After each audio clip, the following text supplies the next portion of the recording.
Hi, kids. Alright, so right from the jump, Dead Island. Um, to be honest, when I first heard of this game, I didn't really care about it. Although, to be fair, I only really cared about two games this year. Well, two games at the end of the year, and that was Radiant Silvergun and Gears 3. Before I digress, this game was gonna fall under my radar. I'm glad it didn't.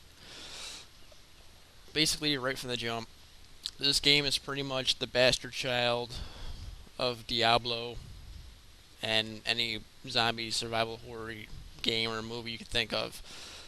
A lot of people compare it to Borderlands, but when you look at Borderlands, it uses the Diablo skill tree and how Diablo works. Therefore, you can't compare it to Borderlands. You compare it to its predecessor.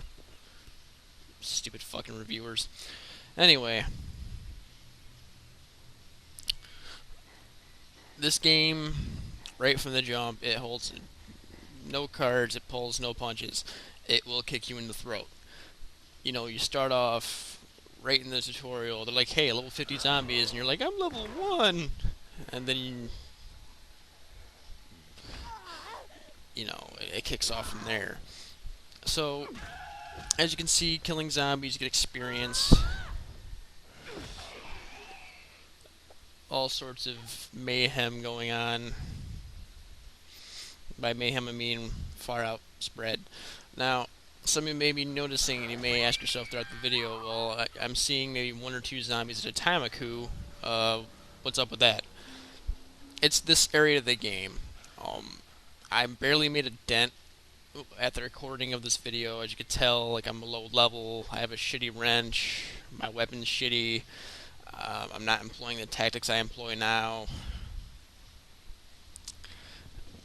And I'm kind of glad I recorded at this point, because you can get a real true grasp of the game this way. I mean, when you boil it down, it's all about surviving the zombie onslaught. And that's sort of what I had to do. I had to adapt to survive the zombie onslaught. Fuck, I'm still surviving it. It's a pretty big game so far. I mean, I've been playing it for about 11 hours. Not straight, dicks. And, yeah. Apparently I'm only in Act 2. And I was starting to get a little worried, because they have chapters and acts. I was like, what do you mean I'm on Chapter 6? There's achievements for only doing so many... Oh my god, I'm almost done with the game. Wasn't the case. So, there are some common complaints that I've seen in other reviews, because before a game comes out that I have on pre-order, I read the reviews just for shits and giggles, because I know I'm going to get it anyway. It's sort of like an out of spite thing. And people were like, oh, it's a buggy piece of shit, it's glitchy. Like, there are a few little quirks, yes. Like, once in a while, you'll whiff a kick because it went through a zombie. Or you'll have trouble getting a gas can out of a truck. But that shit's happened. It's not exactly common, though. The targeting is a little weird, but I think that's just because, like, you auto-center target, meaning where you point your your cursor at is where it's likely to center your weapon or fist or foot. As you can see when I'm punching this zombie hooker with a fucking hat. I'm punching her in the leg. Like, it'll target the torso, the head. It's all depending on where you're pointing. It's not 100%. And I think they did that on purpose so you couldn't just always knock their head off in one blow. And you will get that. A zombie's just running at you and you swing in desperation and his head goes whoop. And that's another thing I like about this game, is your back's in the corner, you're fighting off, 3, 4 zombies at a time, and you get that lucky fucking crit, and you break their arm or you cut it off, and you turn the tides in your favor just slightly, and you do it again, and you do it again, and you do it again, and next thing you know, you're fighting a bunch of one-armed zombies. Things don't seem as bleak.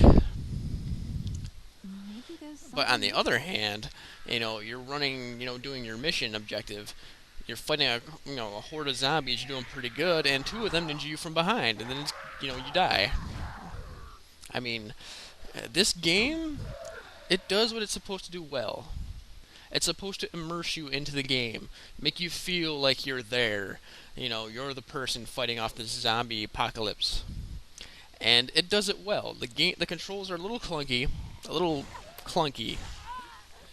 I can't stress the little clunky. It's not like old school Resident Evil clunky, and by old school I mean every Resident Evil game ever made clunky, but it's enough to make you feel a little enfeebled, but at the same time you're not helpless like Silent Hill. So in that retrospect, it does it well. It's like, hey, if you were on a zombie island, fighting off zombies, it's not like you could punch your fist through a fucking zombie's head and nothing happens to you. Or it's not like you can't throw a weapon and instantly kill them in real life. Or you know what I mean? It's that kind of thing. And it does it well. I mean, it's got the quest system, as you can tell in the bottom right compass. It's got what it's supposed to have for an action RPG. My only gripe with it, though, is the co-op system. Apparently that's one of the few things that's bugged still, because I tried to get Malevolent in a game with me and it just wouldn't work. Like, I tried he kept sending me an invite, but for some reason the game wouldn't send out the invite structure to my game, so he ended up joining me in progress instead. There are little things like that you'll notice, but it shouldn't drive you away from the game. I mean, I'm noticing a lot of the gamers out there and game reviewers giving this game like a 2. That's fucking retarded. You know what? People who give this game a 2 are fucking retarded. Even if you don't like the game, you should at least appreciate what it does. I mean, as you can see here, there's recipes to make weapons. I love that system. I don't use it as much because I'm trying to hold on to my weapons and trying to see if I can get something better to make that weapon. But when I do use it, there's nothing more entertaining than making a nail bat, throwing that nail bat at a zombie, hitting it in the head, and watching it stick to their face for a minute as they fucking run at you, or watching it stick to their chest as they run at you, or throwing a knife and watching it stick in their arm as they run at you. Well, I stand corrected. There is one more thing slightly more entertaining than that. And that is when you pull out an electric fucking machete and you cut a zombie's head off with it, and it crits, and his body is electrified, and the other zombies running at you run over it and die from the electrified corpse. I mean, the weapon variety, the quest variety, you're not doing the same quest every 2 minutes. Like certain MMOs, I don't know what people's gripe with this game is. It's like they reviewed a different game than what I played. So, I guess, if this video doesn't sway you in either way, take from it that it was a lot of fun. And that's what it should be. And it's no clone of any game, but instead borrows from other games, like Borderlands did. And yet, everybody loved Borderlands. Coincidence? Oh yeah, and I'm driving a truck. You want no fun? Run over zombies in a pickup truck and smash the windshield out because you can't see. That's fun. So you know what? This may have been the first time I've ever done an Annex video where I haven't just yelled expletives trying to get a point across. This season might be in trouble after all. Alright kids, this is Akubarix, over and out.